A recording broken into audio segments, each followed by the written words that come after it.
It is the year 2024 of the Common Era. A decade has passed since the fan rift began making content online. A new home for garbage, where videos are written, recorded, and uploaded. 5 years ago, the fan rift uploaded a Gundam lore video, proclaiming themselves a new lore channel and launched a series aiming to act as an easy guide into the franchise's story. The initial uploads lasted for only 2 videos, and saw both get far more traction than expected. People were excited by the indescribable atrocities that had been committed in the Gundam franchise. 3 years have passed since the series began. It was in development hell.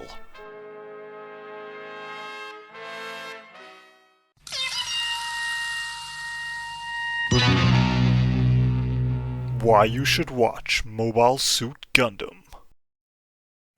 I've been writing this video for nearly 3 years? Or is it 4? I don't know. Mainly because I've had so much random unfiltered junk to say on the topic that it just drove me to writer's block. So to make things simpler, I've separated whatever this video will eventually become into 4 chapters. History and context. Why I love Gundam. Is Gundam for you? How to watch Gundam. And final thoughts. I've wasted enough time introducing this already, so let's just get started, I guess.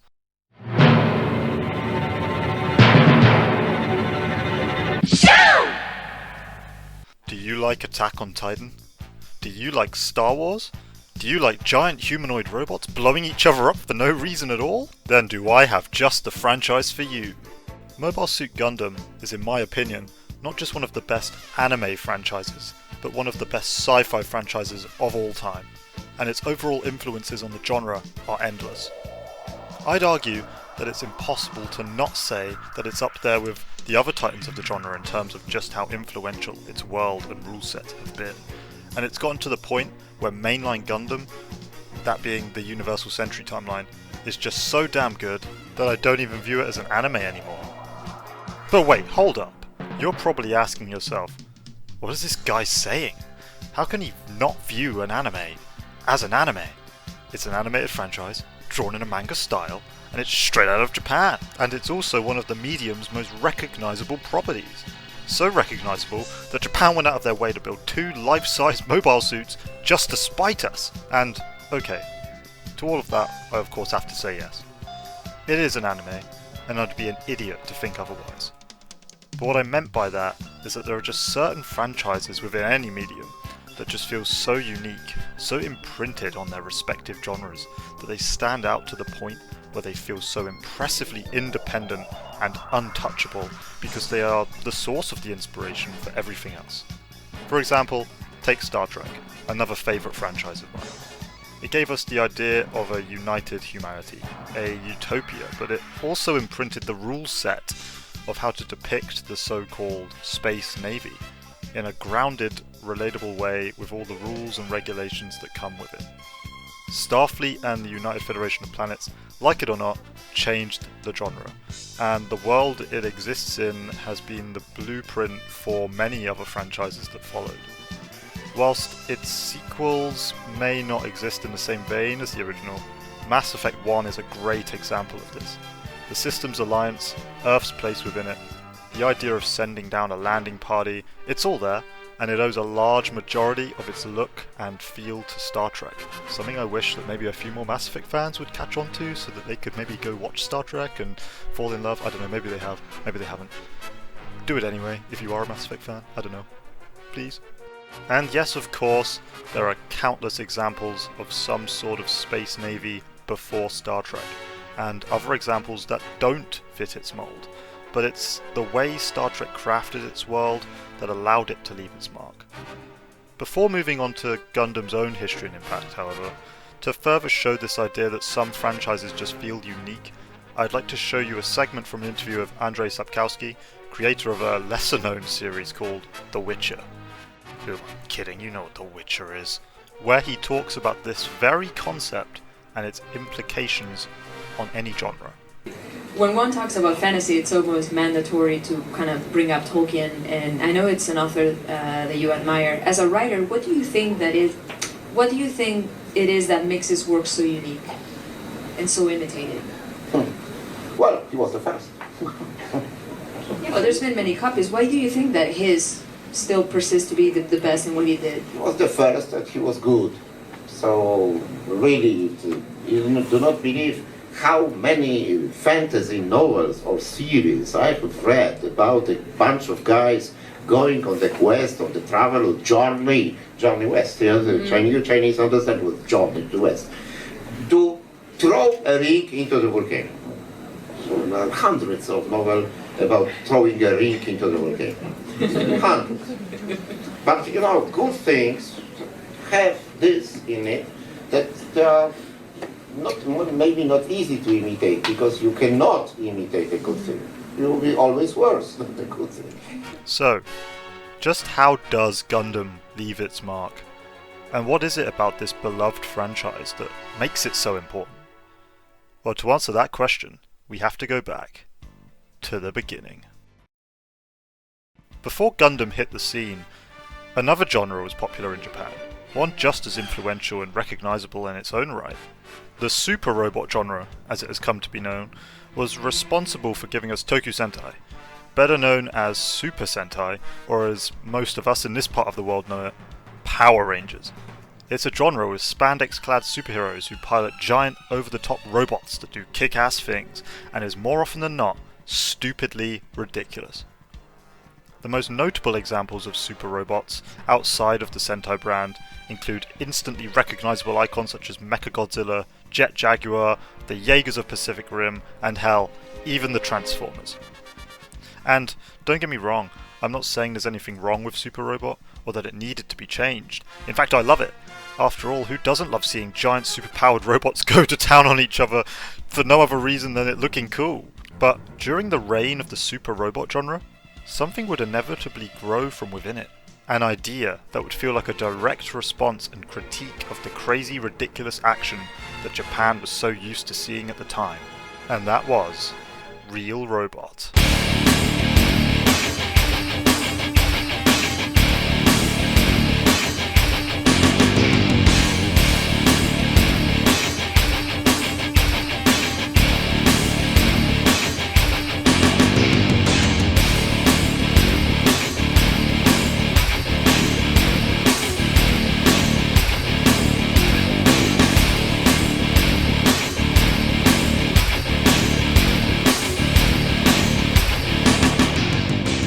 When the original Mobile Suit Gundam hit the scene, it changed everything. After years of superhero action, suddenly the robots had meaning and purpose. Suddenly their pilots weren't the over-the-top superheroes that they were used to, but plain old regular people, living within a world that didn't care how they were treated, and sure as hell didn't offer them a happy ending. When looking at the beginning of the original Gundam series, I often think it's misleading.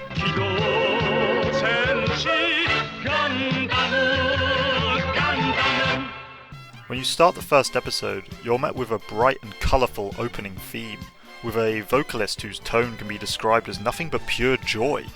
I'll always wonder if this was intentional. Something to trick the Super Robot fans into thinking they were getting more of what they were used to, reeling them in only to pull them down an inescapable rabbit hole of war and torment. I mean, come on! Immediately after the iconic Tobey Gundam opening, you're greeted with an expository narration that shows you an act of genocide being committed. If that's not going from 0 to 100 real quick, then I don't know what is. So, you might be thinking, just what is this Mobile Suit Gundam schlock all about?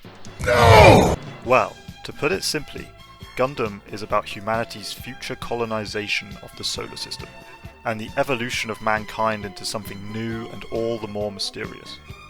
For the most part, we follow the politics and turmoil brought on by our decision to leave the Earth and the wars that follow it. It's a unique vision of the future, one that franchise creator Yoshiyuki Tomino expertly shows you right off the bat. From the very first scene in the original series, it's immediately apparent that this isn't your average show about cool robots in space. No, instead, we are greeted with silence as free foreboding machines of war slowly descend towards their target.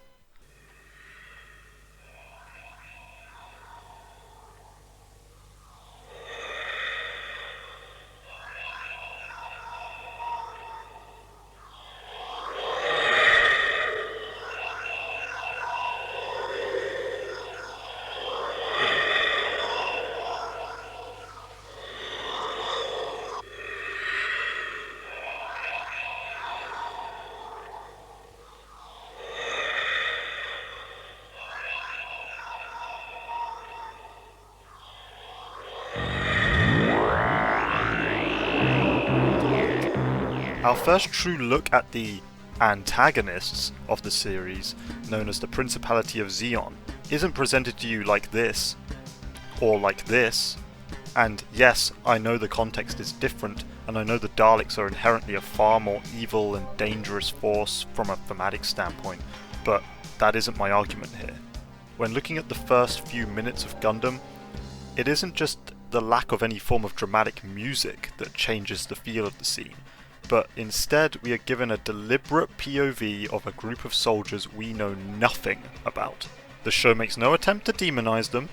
It understands that in war both sides have stories worth telling, and that neither side is 100% morally righteous, and it's that grey stance within its own world building that makes it so fascinating and engaging to begin with.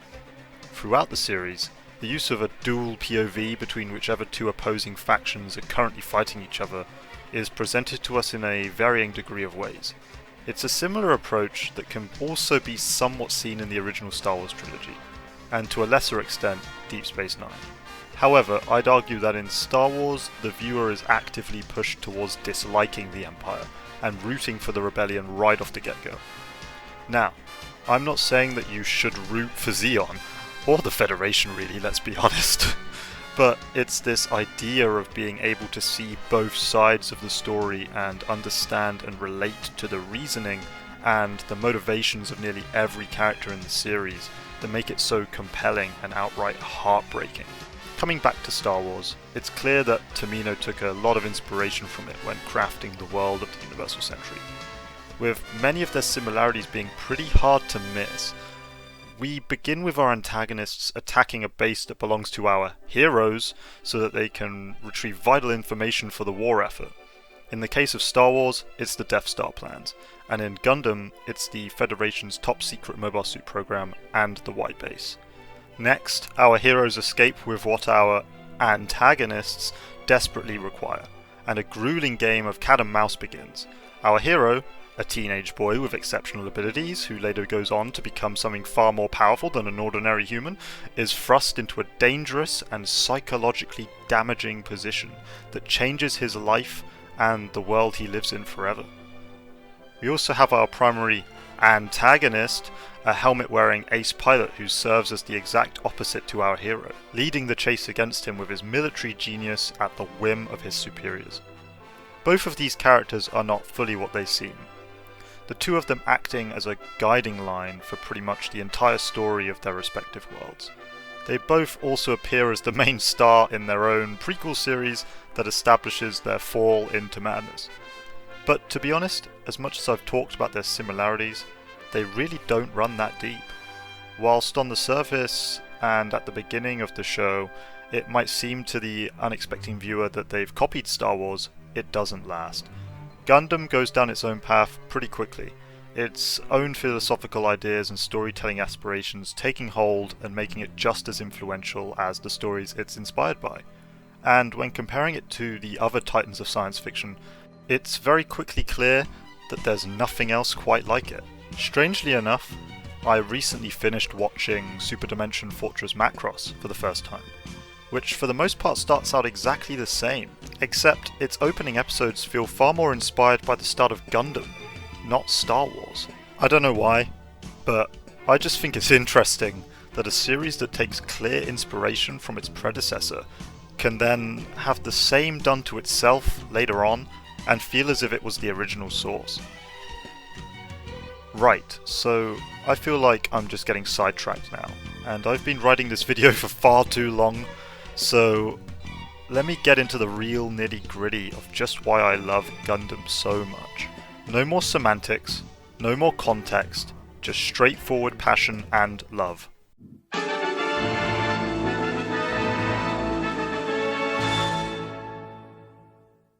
This is the part of the script where I had the most trouble. How do you sum up and describe why you love a franchise as massive as this without the video being 4 hours long?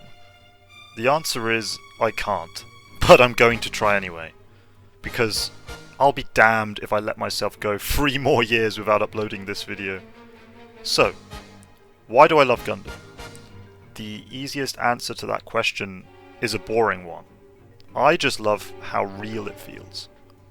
There's a lot, and I mean a lot, of other sci-fi franchises with a military backdrop. In fact, there's so many that it's difficult to make the case of why one does it so much better than the rest. But in my opinion, when I look at all the science fiction franchises that I've dabbled in, especially the ones that I love the most, I think I can safely say that Gundam represents its themes the best. Gundam, especially within its Universal Century timeline, is at its core an anti-war story. That means there's no glorification to its violence, no desire to have its giant robots fight just for the sake of entertainment. Does that mean the action isn't entertaining though? Of course not, but it does add a depth to what is, in my opinion, unmatched by most other military sci-fi series. In the mainline story of Gundam, for the most part, our protagonists are children, prodigies plucked from their homes and forced to answer a higher calling.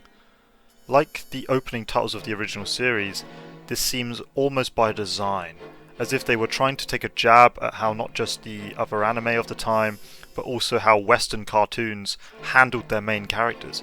Gundam pilots like Amuro Ray, Camille Bidan, Judo Asta, or Banija Lynx all feel like they get their roots from the stereotypical shonen hero, the Ash Ketchums or the Narutos who are thrown into inconceivably dangerous circumstances despite their age, but also seem to come out the other side just perfectly fine. In Gundam, our heroes don't possess the same level of unbreakable willpower. In Gundam, our heroes are tested, pushed beyond what they can achieve, broken by the horrors that only war is capable of inflicting. I just can't do it. I can't take this shit no more, man. In Gundam, everyone is tested. There is no winners, there is no losers. There is no end goal or utopia waiting for them at the end once they get to whatever end of this war-torn road they're on. And yet, even then our heroes push forward, doing all they can to succeed in doing what they believe is right, only for the cycle to continue once their time in the spotlight is over. I'm trying really hard not to spoil anything, because I'd love to do a deeper dive into some of these character arcs and discuss them, although to be honest I did kind of spoil new types, so. But at the end of the day, this isn't a review, this is me giving my case for why someone who has never seen this franchise should give it a chance. So, all I can really say in regard to why I love Gundam's characters and motivations without going any deeper is that they're so deeply compelling that you'll never forget them. After finishing one of the mainline series of the Universal Century, you will feel like you've lived a lifetime with its characters, and if you're as big a baby as me, you'll have cried with them too. I'm still not over the end of Zeta Gundam. Please, send help. So, at the risk of rambling on for too much longer, what else is there to love? Well, you obviously can't talk about Gundam without talking about the mobile suits. These mechs are integral to the design philosophy of the franchise, and as much as I'd love to have a show that just followed some random soldiers around without any of them, let's be real here and just say it's never going to happen. But why should you enjoy Gundam for its mechs over anything else with giant robots? What sets these ones apart? What stops them from looking silly and reminding you of the Autobots waging their war against the Decepticons? Well, the answer to that is quite simple really. Gundam doesn't treat its mechs like giant robots. They are machines of war and nothing more. So, no different from a fighter jet or a tank or any other military vehicle you can think of. Their pilots are just regular soldiers. Sure, they have to be a cut above the rest of the military to be able to pilot them, but that's no different from how a fighter pilot of today needs more specialized training when compared to someone else in the military. When a mobile suit is destroyed, it's not just a big robot or a TIE fighter with a faceless, masked Imperial getting blown up inside it. Every single mobile suit has a living, breathing person in control, a soldier just trying to make it out alive, and the series doesn't shy away from pointing that out. This is what makes Gundam's battles so depressing and so intense, and when you make it into the latter half of some of these series, and are able to see its larger scaled space battles, all you'll see is carnage. There is no desire from Tomino to show a narrative to some of these battles. No desire to see complex choreography from ships as they dance around the stars. No. Instead you'll see things explode over and over and over again. and nothing more. It's heavy stuff, but it elevates mainline Gundam above a lot of other mecha, simply because it doesn't care about looking epic for your enjoyment. I know I said I didn't want to talk about spoilers, but there's one battle in the movie F91 that draws this home. Mobile suits battle within the streets of a colony, and for one tiny moment we see a civilian die. Not in a horrific explosion or a dramatic attack, but from nothing more than a shell leaving a mobile suit's rifle. That's how Gundam does action, and that's why it's so compelling. You might have noticed that I've only spoken about the mainline Gundam franchise, and that's because, because I haven't watched any of the spin-offs outside of a few episodes here and there. I've been so transfixed on the Universal Century for nearly a decade now, watching everything in chronological order to the point that I haven't had time for anything else. I can happily report, however, that I have now seen everything up until Hathaway. And even though Victory Gundam is technically still waiting for me, all I have to say is, it'll have to wait. I am taking a goddamn break, okay? You know how long it has been since I've watched anything other than Gundam before writing this video? Days? Months? Years? Centuries? Millennia? I don't know! Who does? I can't even remember if I've already said so myself in this video, so for the love of all things holy, just let me watch something else before I...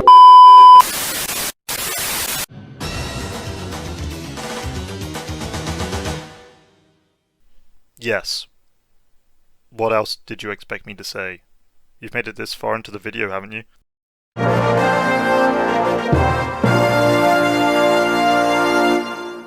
So, this part should be pretty straightforward. If you've made it this far, you're probably like I was as a wee lad, and are interested in getting into this franchise. But you might be thinking, where the holy hell do I start? Well, don't worry, because I'm here to give it to you straight. No long-winded explanations, no 10-hour opinions on which show has the best animation quality or whatever the hell the weebs talk about these days. No, I'm just here to tell you where to start. And by God, you better listen to me, because if you don't, I swear to the 10 realms of eternal night that I will... So, without further ado, the easiest way to get into Gundam is at the beginning. It's at the beginning. Just start at the beginning. Like, what else did you expect me to tell you? Don't like older animated shows? I don't care. Just start at the beginning. What's that? You have the attention span of a grapefruit in Mexico riding a camel through a vineyard? I don't care. Just start at the beginning. That's it. You can go. Watch it now. Why are you still here? Go. Get on with it. Start at the beginning. Watch Gundam, damn it! In all seriousness though, it is the only place I can recommend. That doesn't mean you don't have any other options though, should the length of the Universal Century seem daunting to you at first. But, to begin, your first option is to just watch the original Mobile Suit Gundam series. Now, I admit that it does have its budgetary restrictions, and it can feel like a bit of a monster, or mecha of the week as the series progresses. But it's the easiest way to get everything you could possibly need to know in the best possible way without missing anything. If you don't like old anime, or you don't think you'll make it through, all I can say is to just sit down and give it a try. Trust me, I honestly believe it will draw you in more than you think. Your second option is to watch the original movie trilogy.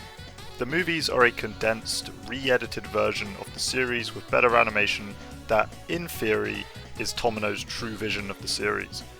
There are some drawbacks to starting with these films though, to be honest. Whilst the second two are amazing films, the first one bites off a bit more than it can chew, making it feel like you are watching the first third of the series on fast forward. To someone who has never seen the series, it might be disjointing starting here. You'll find yourself going along at light speed with characters you barely get to know and plot points that feel very poorly explained. This is not a problem in the main show, which takes its time to properly build everything in its opening episodes. After the first film, however, I really can't fault the others, the third film being, in my opinion, a masterpiece. Once you've finished either the original series or the movie trilogy, you'll have either two paths before you. One is to continue to watch all of the main productions in order, that order being Zeta, Double Zeta, Char's Counterattack, Unicorn, Narrative, Hathaway, and maybe even F91 if you're feeling it. The other path is to do what I did and watch everything chronologically. Don't, please don't do this. It might have worked for me, but it was a mission and a half that I don't think I could ever do again. But if you really do want to take in every second of the Universal Century in canonical order because you're a psychopath like myself, just look up the timeline and follow it. It should be easy enough to find on the wiki. Now, your third option, which isn't one I would necessarily recommend myself, but it is an option nonetheless, is to start with the Origin movies. These movies are a prequel to the original series, and follow the origins of Char Aznavour, one of the main antagonists of the franchise. Antagonists of the franchise. The Origin movies are brilliant in my opinion, some of the best content the franchise has to offer, and their more modern animation, brilliant writing, may make it easier for someone who isn't used to older forms of anime to digest. I must however say that watching these first will ruin some of the surprises in the original series, so it's up to you whether you're comfortable doing that and going that route. Other than that, whilst I can't talk about them because I've barely seen them, you do have a fourth and final option. The spin-off series all take place in their own timelines, and many of them are created in direct response to the popular anime trends that existed at the time of their release to try and reach out to new audiences. Give them a look, see if any of them catch your eye and dive right in. If whatever you decide to watch is bad, however, then that is a sign you should have just listened to me to begin with and started from the goddamn beginning. Nevertheless, choosing a spin-off show is a relatively easy affair. Like 90s anime? Watch Wing. Like melodrama in the style of the 2000s? Watch Seed. Like the edginess of the last 10 years? Watch Iron-Blooded Orphans. Like nothing but shonen battle anime? Watch Mobile Fighter G Gundam. I probably butchered the reasons for watching some of them, but I'm sure you'll figure it out as you look into them.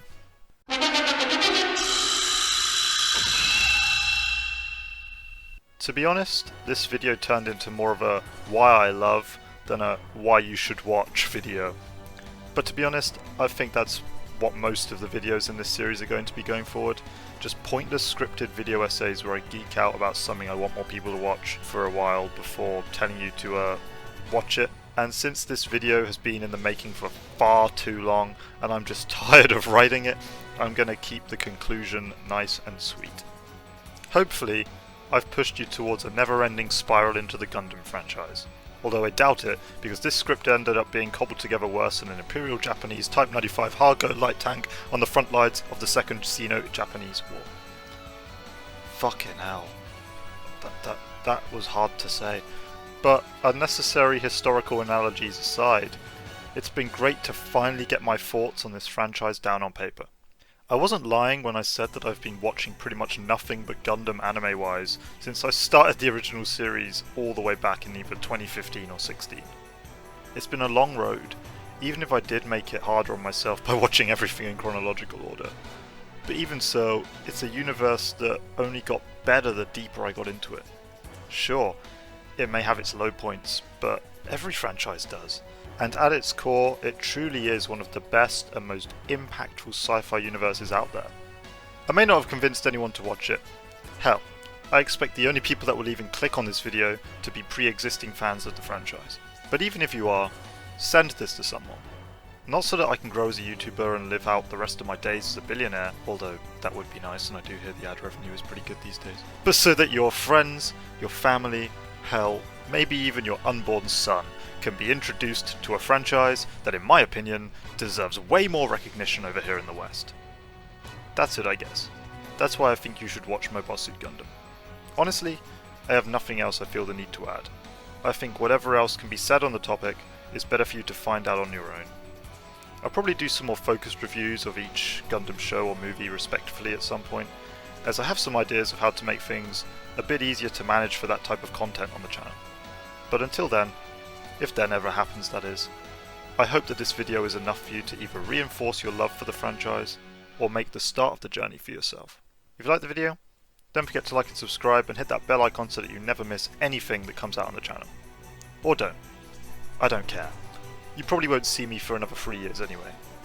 Other than that, thanks for watching, And as always, I will see you on the next video.